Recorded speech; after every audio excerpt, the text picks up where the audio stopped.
कालातिक्रमत कालो न पुनरायाति। इसका मतलब? जो समय निकल गया वो फिर कभी वापस नहीं आता।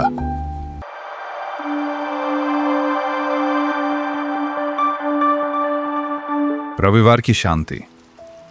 बारिश थम चुकी थी और खिड़की के बाहर पेड़ों से पानी की बूंदें अब भी टपक रही थी। घर के ड्राइंग रूम में 3 लोग थे, दादाजी, उनके बेटे राघव और राघव का बेटा कबीर। लेकिन तीनों की दुनिया अलग अलग चल रही थी। ओ, फिर हार गया। दादाजी, इस गेम में टाइम बहुत जल्दी खत्म हो जाता है। और असली जिंदगी में उसमें तो बहुत समय है। सही कह रहा है पापा, अभी तो पूरी जिंदगी पड़ी है इसके सामने।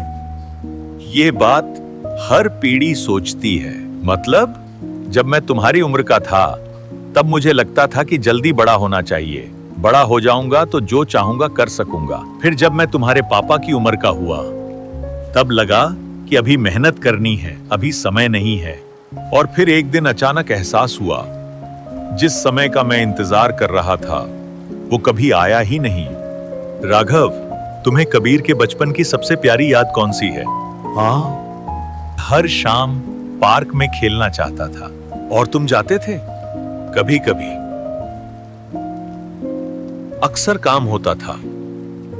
दादाजी, आपको कब समझ आया कि समय की कीमत क्या होती है? जब मेरे पिता एक दिन चुपचाप चले गए।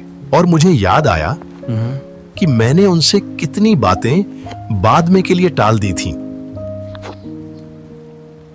कालातिक्रमत कालो न पुनरायाति। इसका मतलब? जो समय निकल गया वो फिर कभी वापस नहीं आता।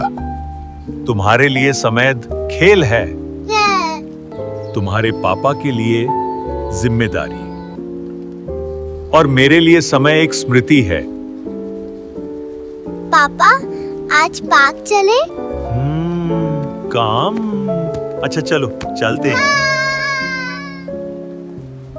शायद समय को रोका नहीं जा सकता, पर उसे खोना भी जरूरी नहीं। समय घड़ी की सुइयों में नहीं बीतता, वो उन पलों में बीतता है जिन्हें हम टाल देते हैं।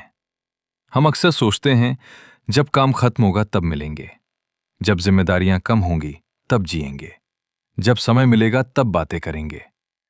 लेकिन समय कभी खाली होकर नहीं आता, उसे व्यस्तताओं के बीच ही जीना पड़ता है। जीवन की असली बुद्धिमानी ये भी है कि जो सत्य है उसे समय रहते स्वीकार करो, जो आवश्यक है उसे समय रहते कर लो, जो कर्तव्य तुम्हें पुकार रहा है उसे कल पर मत टालो। क्योंकि टाली हुई बात सिर्फ देर नहीं करती, कई बार अपना अर्थ भी खो देती है।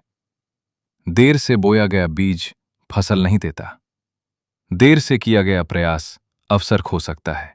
शायद इसलिए हजारों साल पहले शास्त्रों में लिखा गया, कालातिक्रमत कालो न पुनरायाति।